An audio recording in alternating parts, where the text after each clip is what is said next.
여자들이 평생을 통해 45년 정도 쇼핑을 다닌다고 치면 그 기간 동안 사기 위해 입어보는 옷은 2만 1,000벌 정도 된다고 합니다. 2만 1,000벌. 자, 그렇다면 그 옷들 중에서 남자친구나 남편과 투쟁을 벌여가며 입어본 옷은 과연 몇 벌일까요?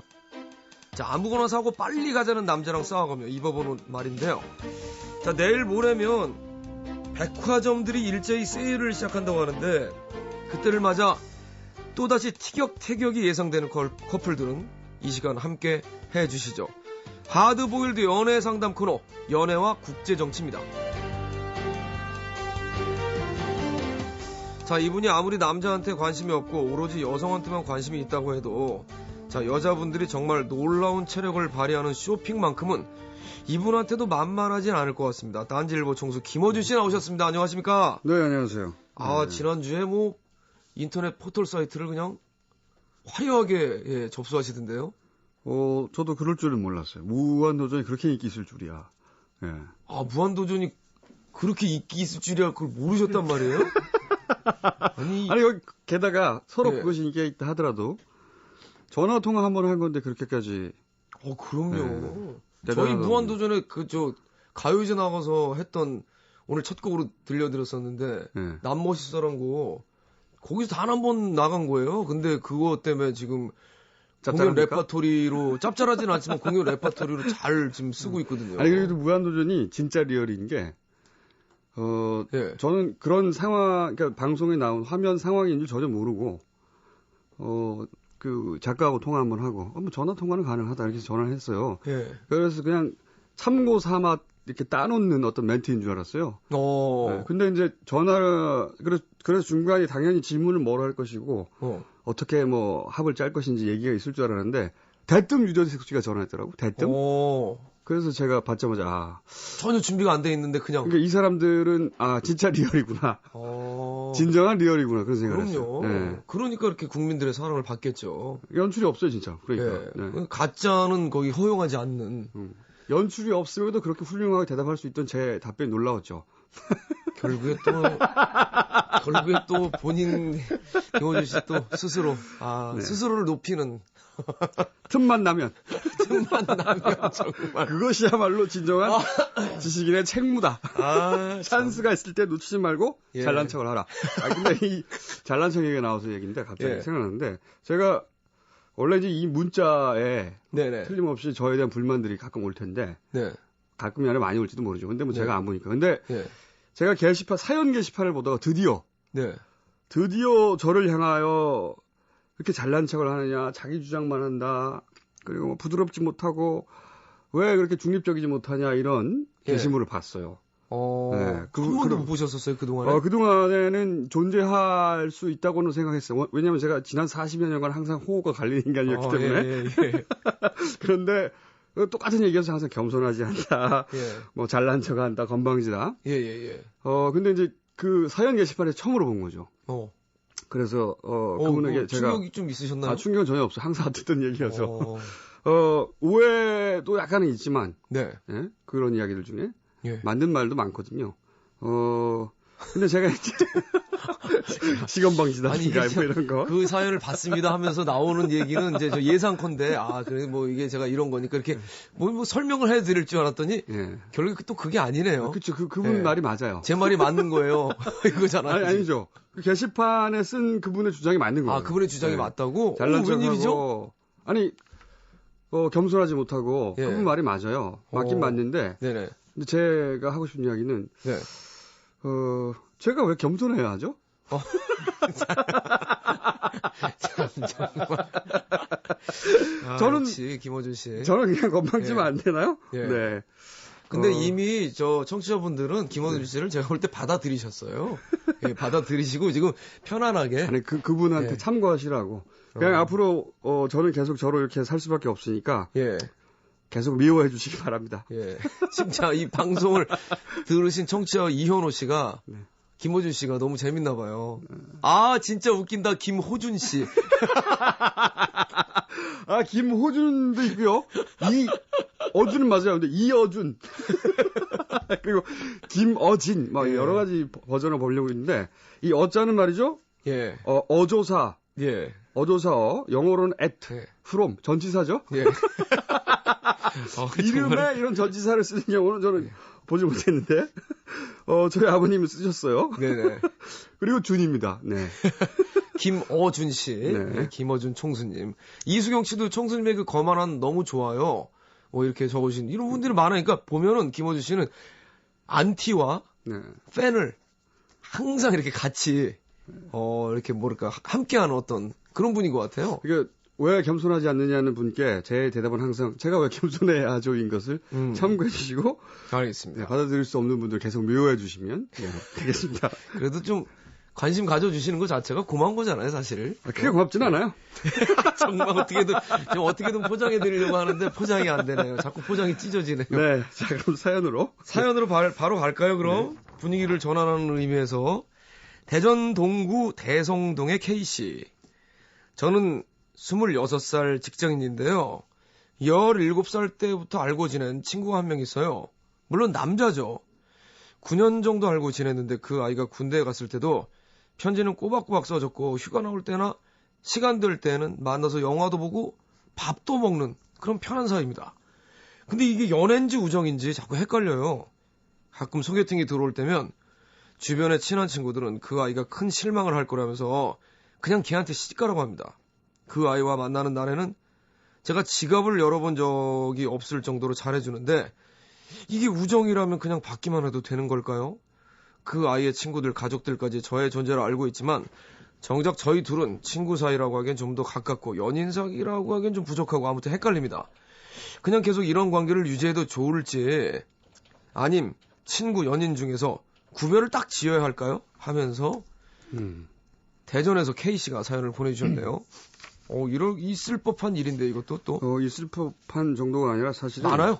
굉장히 많아요. 정말로 몰라가지고 저희가 소위 상담 사연을 받으면 예. 이런 사연이 열에 한두는 꼭 껴 있습니다. 디테일은 좀 다르지만 결국은 마지막 질문은 똑같아요. 네. 친구냐 연인이냐 이대로 지내도 되느냐 아니면 어느 한쪽으로 결정을 해야 되느냐 뭐 이런 질문이거든요. 그러니까 이분도 뭐 알고 지낸 지 한 9년 됐는데 네. 친구 사이라고 하기엔 너무 가깝고 그렇다고 연인 사이라고 하기엔 뭔가 부족하고 예. 여기서 뭔가 부족한 건 대부분 스킨십이죠. 네네. 그런데 이제 이분도 똑같은 고민이죠. 결정적으로. 이거 친구라고 딱 정의해버려야 되느냐 아니면 어느 순간 우리가 연인으로 발전해야 되느냐 내버려둬도 되느냐 이런 건데 애매한 거죠 지금. 네. 보통 이런 상담에 대해서 이제 대부분의 상담가들은 이렇게 답변합니다. 결론을 내라. 친구면 친구, 연인이면 연인. 둘 중에? 네. 왜냐면 안 그러면 감정 소비도 심하고 서로 막 헷갈리고 갈등이 생기고 뭐 이런 얘기를 해요. 근데 김어준 씨는 어떤 근데 저는 그렇게 생각하지 않아요. 거기 동의하지 않는다는 얘기를 하려고. 어떻게 해요, 그럼? 저는 이런 관계를, 제목 없는 관계라고 부릅니다. 제목 없는 관계. 제목 없는 관계? 네. 왜 제목 없는 관계라고 부르냐? 제목이 없으니까. 진짜로. 예. 그러니까 이제 이런 말씀을 드리고 싶은데, 우리가 들판에 꽃이 폈는데, 네. 그 들판의 꽃의 이름을 몰라요. 예. 그렇다고 해서 그게 꽃이 아니냐? 꽃 맞잖아? 우리가 이름을 모를 뿐이지. 좀 멋있어지는데요? 괜찮죠? 지식인다운 또 면모가 지금 막 빛이 나는데요, 지금? 이제 사람 이런 게 왜 이렇게 문제가 생기냐면 우리 사람은 디지털이 아니란 말입니다. 디지털이야 0 아니면 1이잖아요. 근데 우리는 그 가운데도 있어요, 가운데도. 0도 아니고 1도 아닌 그 사이에도 실제로 무수한 관계가 있다고요. 그런데 그렇죠. 그 가운데 있는 무수한 관계에는 제목을 달지를 않아요. 왜 이 왜가 중요한 건데 무서우니까. 생각을 해보자고요. 무서우니까? 네, 그렇죠. 예를 들어서 내가 한 연인인 것도 같고 연인이 아닌 것도 같은 관계가 되면 뭐가 무섭냐면 내가 만약에 내 마음을 다 주면 저 사람은 딱히 연인이라고 주장할 수 없으니까 저 사람이 또 딴 사람하고도 그럴 수 있잖아요. 그러니까 나만 손해볼 것 같기도 하고 잘못했다간 또는 그러다가 내가 상처받을 것 같기도 하고 두려운 거예요. 섣불리 뭘 확실하게 하질 못하는 그렇죠. 그래서 거죠. 아예 거기다가 제목을 달지 않음으로 해서 그 위험으로부터 그 위험을 회피하는 겁니다. 그래 왔어요, 항상. 예. 근데 이제 말씀 방금 드렸지만 제목이 없다고 실제 관계가 사라지냐고요. 이분도 그렇지 않죠. 계속 만나는 거죠. 그렇죠. 이분도 예. 친구와 연인이란 단어로 특정할 수 없을 뿐 뭔가 관계가 유지되고 있는 거예요. 그렇죠. 그러니까 뭔가 좀 애매모호하지만 그렇죠. 가끔 산뜻한 기분도 느끼고 막 설레이기도 했다가 굉장히 편안하기도 했다가 막 그런 감정이 그렇죠. 오고 하겠죠. 그걸 마치 영, 그러니까 예. 친구, 예. 일, 애인 둘 중에 하나의 양단간으로 결정되지 않으면 예. 틀렸다 그런 관계는 예. 이렇게 생각하기 쉽단 말이죠. 그렇지 않다. 제 주장은 그겁니다. 그렇지 않다라고 하면 일단 이런 관계로 계속 쭉 가보는 건가요? 그러니까 이제 이런 거죠. 뭐냐면은 예. 저는 이런 걸 이제 0.64의 연인이다 이렇게 부르기도 하고 괜히 있어 보이려고 그런 것도 지금 0.64. 0.64의 연인. 왜 실제로 이런 사람들이 있어요. 이제 이런 상담하다 보면 분명히 서로 아끼고 스킨십도 하고 하는데 네. 그런데 딱 연인은 아닌 거예요. 그런 관계도 있어요. 거꾸로 스킨십은 전혀 없지만 연인보다도 더 많은 대화와 소통을 하는 관계도 있어요. 그런 거 있단 말이에요. 진짜로. 그럴 것 같은데 진짜? 세상에 진짜로 그런 관계가 존재하는데 그 관계에 대해서 제목만 없다 뿐이라는 겁니다. 그러면 제목이 없으면 그 관계는 틀렸느냐? 그게 아니라는 인식의 전환을 가지자는 거지. 제 주장은. 그러니까 물론 친구다, 애인이다 둘 중에 하나로 딱 잘라서 관계를 맺어야 된다. 이렇게 상담할 수도 있고 이분도 그렇게 할 수도 있어요. 그게 일반적이죠. 그런데 0.64 혹은 제목이 없는 관계를 그냥 인정하고 그 관계 속에서 자기들만의 제목을 달고 자기들만의 기준을 만들어도 돼요. 그래도 된다 이겁니다. 그러니까 자기들만의 기준이라면 뭐 이를테면 뭐 예를 들어서 뉴욕에 이런 관계가 있어요. 키스하는 친구 사이라는 관계가 실제로 있어요. 걔네들의 유행이었는데 친구예요. 남녀간인데 친구라고 말하지만 서로 키스하는 스킨십까지는 하는 겁니다. 그런 관계가 유행했던 적이 있고 지금도 있어요. 근데 그거를 왜냐하면 그 이전에 우리가 계속 말했지만 우리가 흔히 인정했던 친구다, 애인 둘만으로 그 한정할 수 없는 정의할 수 없는 관계가 분명히 실제하니까. 그건 맞는 것 같아요. 그렇죠. 진짜로. 그거를 도대체 어떻게 설명할 거냐? 그럼 그거 틀린 관계냐, 없는 관계냐? 이런 자문하게 되는데 예를 들어서 어떤 나라에서는 그러니까 제가 이제 실제 하는 케이스로 말씀드리자면 뉴욕에서는 키스하는 친구 사이라는 존재가 있단 말이죠. 관계가. 그렇게 부르는. 오래 갈 것 같은데? 오래 갈 수도 둘이? 있죠. 그죠? 오래 갈 수도 있어요. 정말로. 자기들끼리 물론 이거는 정답은 없어요. 자기들끼리 기준을 정하고 자기들끼리 제목을 정해서 자기들끼리 이해하고 그 관계를 누리는 겁니다. 물론 거기는 스킨십이 있을 수도 있고 없을 수도 있고 스킨십은 중요한 게 아니에요. 여기서는. 둘이 어떻게 합의하느냐가 중요한 거지. 우리나라하고 문화적으로 차이는 있지만 그게 이제 우리나라뿐만 아니라 전 세계적으로도 사실은 두려움이 있으니까 인간은 관계에 있어서 딱 정해지지 않으면 두려우니까 어느 나라도 그 친구 아니면 애인이다 이렇게 정하라고 하는 압박이 있어요. 사실 안 PD님하고 저하고도 존댓말을 동갑인데요. 존댓말 쓰는 친구 관계. 그렇죠. 이상한 관계는 거죠. 이상한 관계. 직업적인 관계이기도 하면서 사적인 관계도 좀 들어가 있는. 그럼 이거를 단순히 PD하고 뭐 진행자 사이로만 볼 수는 없는 거 아닙니까? 그렇죠. 그리고 저하고 김 씨가 한 살이 많은데 제가 이름이 김대원이거든요. 대원아 이렇게 불러본 적이 한 번도 없어요. 친구인데. 김씨. 대원아라고 부르면 화들짝 놀래요, 서로. 대원아! 도현아! 이러면, 그러니까 그 단어가 없다고 그 관계도 틀린 관계거나 없어져야 되는 관계가 아니라는 거예요. 이런 게 이제 제목이 없는. 그건 제목 없는 관계다. 일반적으로 말해서는. 그러니까 재밌는데, 이거. 그 제목은 자기들끼리 둘만 통하는 제목으로 붙여도 된다. 그리고 그것도 하나의 완성된 관계다 이겁니다. 그러니까 이게 한마디로 그 뒷번호 5785번님이 한마디로 허준과 예진아 씨 관계네요. 이거 괜찮은데? 비유 괜찮지 않았어요? 글쎄, 저는 이걸로 말하고 싶어요. 이름을 모른다고 꽃이 아닌 건 아니다. 그러니까 보통 이제 일로 시작해서 결혼까지 가야 그것이 온전하고 이상적인 관계다, 의미 있는 관계다고 생각하는 경향들이 있어요. 경향들이 있는데 그렇지 않다. 결혼과 전혀 무관하게 그리고 제목도 없지만 남들에게 설명할 때도 좀 애매하지만 둘 사이에는 분명히 존재하는 관계가 있고 거기에 제목이 없다고 해서 그 관계를 틀렸다. 그러니까 우리가 제목이 있는 관계로 어딘가로 밀어넣자. 예. 억지로라도 이렇게 생각하지 않아도 된다. 그러면 결론을 내주신다면? 그러니까 이분이 어떻게 할지는 이분이 결정할 일인데 이분은 이제 친구 연인만 생각하시는데 그게 아니다는 거죠. 그게 아니라 친구도 아니고 연인도 아닌 관계도 틀린 것도 아니고 잘못된 것도 아니니까 둘 사이의 관계에 대해서 서로 예. 어딘가에서 합의를 보거나 아니면 규칙을 정하거나 예. 관계를 맺어서 그걸 유지해도 된다는 겁니다. 그게 다른 관계로 발전해 갈 수도 있고 아닐 수도 있지만 지금의 관계가 틀렸거나 잘못됐거나 바꿔야 되는 건 아니라는 거죠. 야, 오늘 결론이 굉장히 시적인데요. 네, 이름을 모른다고 예, 이름이 없다고 꽃이 아닌 건 아니다. 그렇죠. 꽃은 꽃이다. 꽃은 꽃이다. 관계는 관계다. 그러니까 관계는 그걸 관계다. 틀렸다고 생각하지 마라. 하지만 결론은 늘 그렇듯이 알아서 판단하시라. 이거네요. 그러니까 그렇죠. 김어준 씨는 항상 그런 것 같아. 밥상에 반찬을 쫙 깔아주시고 이게 이래서 이게 맛있고 이게 이래서 그럼 먹고 싶은 거 먹어요. 그럼. 제가 어떻게 책임지겠습니까? 저는 항상 관점만 제시할 뿐이고. 제가 네. 이 코너를 진행하면서 오류가 있었던 것 같아요. 저는 항상 그 결론을 얻어내려고 하다 보니까 저도 지치고 힘들었는데 이제 그걸 포기하니까 마음이 편한데요? 그러면서 눈이 확 뜨지 않습니까? 이제 뭔가 자리를 좀 잡아가는 듯한 세상을 오늘. 보는 관점을 좀 달리하자는 거죠. 좀 넓히자. 네. 좋아요. 야. 자, 여기서 노래 한 곡 듣고 가겠습니다.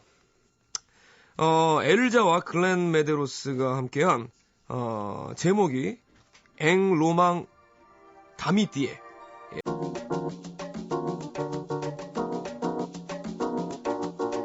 두시의 데이트. 자, 생방송 2시의 데이트 김어준 총수와 함께하는 연애와 국제 정치 하고 있습니다. 지금 김정우 씨께서 야, 이거 본격 무책임 방송인데요? 이렇게 적으셨는데 이거 맞는데요? 그죠? 그렇죠. 제가 이거 우리 코너의 어떤 슬로건으로 내걸어도 될 만큼. 제가 해부도는 제공할 테니까 예. 수술은 자가하라 해라. 이런 거죠. 근데 사실 예. 저 연애 상담이 저도 가끔 게스트 나가면 연애 상담하는 코너들이 되게 많잖아요, 라디오에. 몰라요. 많아요.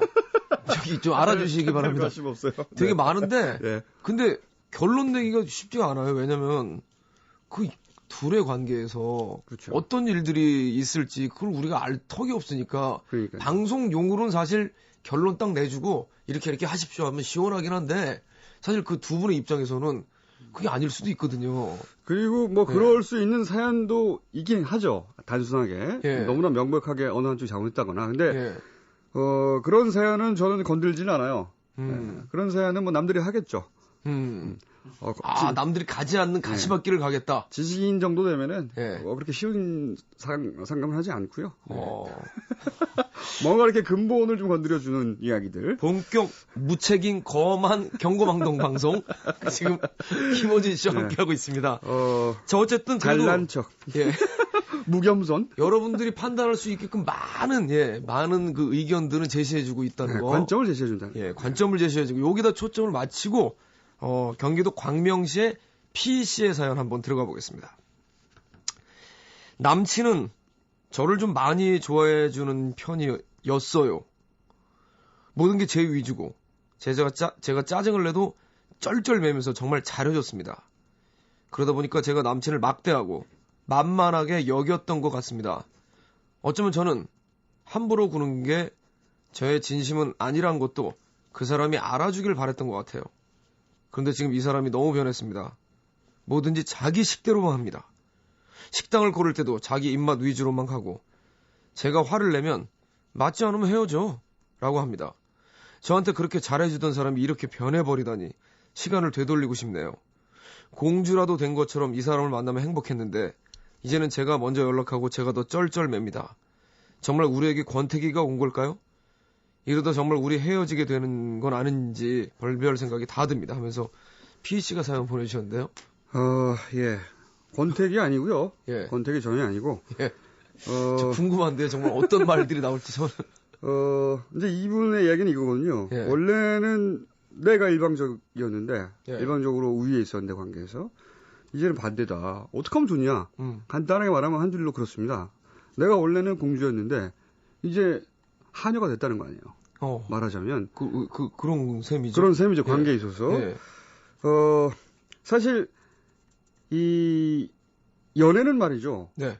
연애는 시작은 누구라도 할 수 있어요. 네. 그런데 그걸 건강하게 유지하는 건 아무나 할 수 있는 게 아닙니다. 노력이 필요하죠. 노력도 필요하지만 네. 사실은 어른이 돼야 돼요. 어른이. 어른이 돼야 된다. 네, 어른이 돼야 돼. 그러니까 지성도 필요하고 노력도 필요하고 뭐 굉장히 많은 것들이 필요한데 예. 요체는 뭐냐면 그냥 유지하는 게 아니라 건강하게 유지하는 것. 관계를. 예.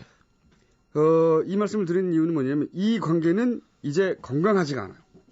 건강하지가 않다. 그러면 건강의 핵심은 뭐냐? 네. 밸런스입니다. 밸런스, 균형. 예. 밸런스라고 하셔도 돼요. 네. 굳이 밸런스까지. 하고 보니까, 나참 지식인이었지 생각이 들어가지고. 너무 저렴한 표현이 발음을 해서. 초점을 너무 지식인에 맞추고. 밸런스. 스트레스 받으시겠는데요? 그러니까, 밸런스가 안 맞는 겁니다, 현재. 네. 관계가. 어느 한쪽으로 너무 기울었어요. 그러니까, 요즘 그런 얘기 많이 하죠. 지속 가능한 발전, 지속 가능한 에너지, 이거 많이 하는데, 네. 이 관계는 지속 가능하지가 않습니다. 왜? 균형이 무너졌고, 균형이 무너지면 건강하지가 않기 때문에.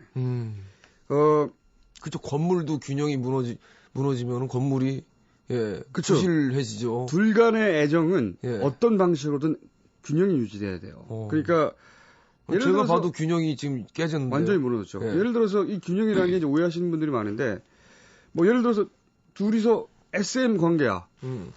어떤 사람은, 그거 건강하지 못하다 할 수 있겠지만, 사실은, 죄송한데 SM 관계가 뭐예요? 사디스트, 째찍 휘두르고, 메조키스트 서로, 이런 관계 있지 않습니까? 영화에 보면, 가끔 이상하게, 예. 서로를 괴롭히거나, 육체적으로. 변태? 물리적으로, 그렇게 말할 수도 있죠. 말할 수도 있는데. 그렇구나. 그렇죠. 지식이다 보니까. 네. 가학, 피학을 즐기는. 그렇죠. 가학, 피학. 사디스트, 메조키스트. 근데 그거 SM이라고 약칭해서 부르는데. 예. 근데, 둘의 관계만 균형이 맞으면 예. SM을 하던 말던 그건 예. 건강한 관계다. 그러니까 이 건강 죄송한데 네. 전 문자 메시지 관계인 줄 알았어요. 그래서 제가 진짜 너무 궁금했습니다. 미안합니다. 제가 무식합니다. 네. 괜찮아요. 제가 다 커버할 수 있어요. 지식인과 함께 있다 보니까 기대게 되네요, 자꾸. 네. 건강하다는 게 여기서 또 오해하지 말아야 될 건 딱 절반만 그럼 주고받아야 되는 거야. 내가 1의 선물을 주면 저 사람도 1의 선물을 주고 내가 10의 감정을 쓰면 저 사람은 10의 감정을 쓰고 그게 꼭 건강한 거냐. 그건 아니에요. 여기서 건강하다는 건 한쪽에서 99를 다 퍼줘도 자기 스스로 이것이 저 사람한테 마땅히 주어야 할 분량이고 그게 스스로 행복하면 그거는 형평을 이룬 거예요. 그 안에서는 그건 건강한 거예요. 근데 이 연애는 시작할 때도 불균형했어요. 시작할 때도. 그리고 나서 그게 어느 순간 확 역전돼 버렸어요. 역전돼 가지고 지금도 불균형하게 유지되고 있습니다. 그러니까 이 여자분, 그러니까 이런 여자분들 꽤 많은데 상대를 막 대함으로 해서 그걸 흔히 자존심이라고 착각을 하는데 실제로 조금 더 들여다보면 두려움 때문에 그러거든요. 그러니까 어떤 말이냐면 제가 항상 이제 심리로 들어가네요. 이제. 그렇죠. 제가 항상 왜 진화 심리학에서 여성의 가장 큰 공포는 버림받을지 모른다는 공포라고 말씀드리잖아요. 마찬가지예요. 그러니까 그 두려움을 그 남자가 자기 앞에서 쩔쩔 매는 걸 통해서 그걸 통해서 극복을 하거나 혹은 남자의 애정을 확인하거나 보상을 받는 겁니다. 그러니까 실제로는 자존심이 아니라 그 원천은 두려움이에요. 두려우니까. 버림받지 않으려고 하는, 자기를 보호하려고 하는 것이 결국은 상대를 그렇게 막대하게 되는 거예요. 두려우니까 더. 그렇죠. 내가 이렇게 막대하는데도 불구하고 나를 사랑해? 그러면은 그걸 통해 자기도 만족도 얻고 그걸 통해 되게 신기한 게 확인도 하는 거죠. 그렇게 막 쩔쩔 매는 걸 보면서 행복했다고. 그렇죠. 왜냐하면 그 공포가 사라지고 안전한 관계가 되는 거죠. 안전을 확인하는 거. 이렇게 했는데도 나한테 그렇죠. 이러는 거 보면 저 사람은 정말 나를 좋아하는 거구나. 그렇죠. 그러면서 안전을 확인하는 겁니다. 그런데 문제는 뭐냐? 안타깝네요. 그걸 겪는 남자는 복수를 꿈꾼다는 겁니다. 그걸 겪는 남자는? 그걸 겪는 남자는 의식하든 의식하지 않든 언젠가는 복수하리라 이런 마음을 먹게 돼 있어요. 맞아요. 그거는 여성들이 진짜로 모르는 저 같아도 그럴 것 같은데요? 너무 그러면. 그렇죠. 두고 봐. 결혼을 해서 복수를 하던 아니면 뭐 예를 들어서 일정 정도 스킨십의 진도가 나간 다음에 복수를 하기 시작하든 복수를 하게 돼 있습니다. 그거는 그 남자의 품성과 큰 관계가 없어요. 정도의 차이가 있을 뿐 예. 당한 만큼 되돌려 줘야 된다는 생각을 어느 순간 머릿속에 품게 되고 참 안타까운 관계죠. 그러니까 이분은 그 관계가 역전이 돼서 남자의 복수가 시작된 거예요. 예. 그러니까 이분은 권태기라고 착각하고 계시는데 권태기가 아닙니다. 권태기는 아닌 것 같아요. 권태기가 아니고 남자 스스로도 잘 모르겠지만 남자가 그동안 당했던 걸 이제는 그 여성에게 되돌려주고 있는 겁니다. 그러니까 근데 이분이 이제 그렇다면 우리는 언젠간 이러다가 헤어지게 되지 않을까요? 두려워하는데 제 생각이 그렇습니다. 이걸 남녀의 관계에 누군가 개입해서 헤어져라. 예. 라고 단언할 수 있는 사람은 아무도 없고 그런 권리도 없어. 하지만 저한테 묻는다면 헤어지면 어떡하지라고 두려워할 게 아니라 이 관계는 헤어지게 되어 있다. 누가 하든 뭐라고 말하든 말든 헤어지게 되어 있고 왜냐? 이미 이 관계는 균형도 깨지고 건강하지 않기 때문에 지속 가능하지 않아서 어느 시점까지 가다가 유지가 된다는 건 버티는 거예요. 억지로 이 여성이 참으면서 혹시 과거에 자기를 사랑했던 마음을 혼자 기억에 되새기면서 다시 돌아오지 않을까. 복구되지 않는다 근데. 그러니까 이 관계의 생명이 어디까지인지 모르겠으나 그건 아마 이 여성의 인내심과 뭐 그런 거기까지가 마지막이겠죠. 여성의 인내심이 참아내는 한도가 이 관계의 끝이에요. 그러니까 거기까지 가고 어느 순간 끝나는 게 사실은 맞는 거다. 맞는 거고. 공감이 가요. 네, 그리고 거기서 이 여성은 이 관계가 끝나면 어떻게 해야지 두려워할 게 아니라 끝날 수밖에 없는 관계를 언젠가는 인정을 해야 되는 받아들이고 오히려 거기서 교훈을 얻으시라는 겁니다. 내가 이렇게 남자한테 막대하고 거기서 내가 좀 위안도 얻고 또 안전하구나 하는 그리고 안도감도 느끼고 하는 것이 사실은 남자한테 거꾸로 언젠가는 복수하고 싶어 하는 그러니까 단어가 복수라고 하니까 굉장히 잔인하고 과한 단어 같지만 그러니까 어쨌든 그렇죠. 내가 당했던 거를 어떻게 보상받고 싶은 거 이거는 당연한 거예요. 이런 연애 관계를 통해서 이 여자분은 되게 크게 얻는 게 있을 것 같아요. 다음 연애는 그러지 말아야 되겠다고 교훈을 얻는 게 옳다.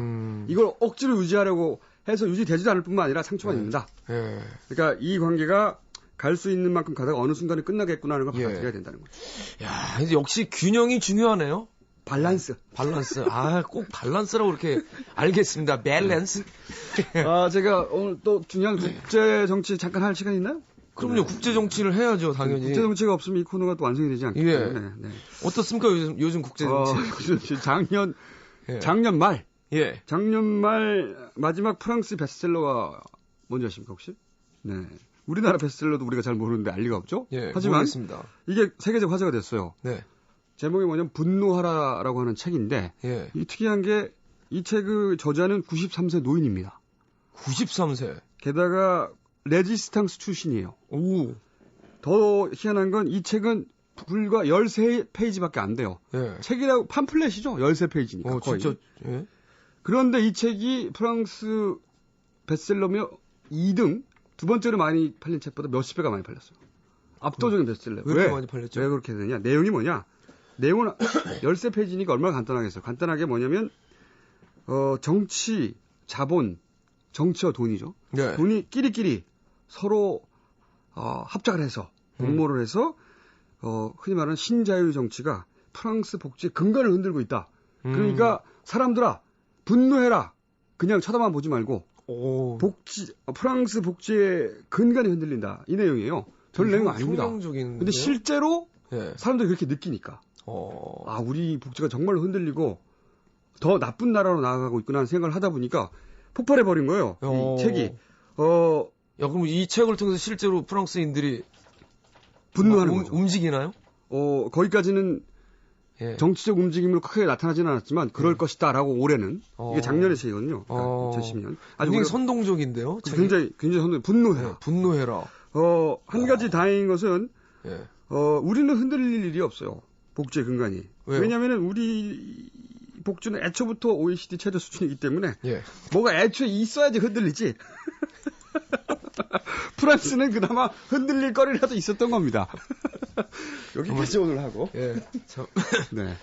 제가 항상 이 국제정치 끝나면 제가 뭐라고 코멘트를 못하겠습니다. 무서워서. 네, 이 코너는 이 꼭지 때문에 사라지지 않겠습니까, 결국은. 라는 생각도 해봅니다. 수고하셨고요. 여기까지입니다. 김호준 씨, 수고하셨고, 다음 주에 또 좋은 얘기로 만나 뵙도록 하겠습니다. 감사합니다. 감사합니다.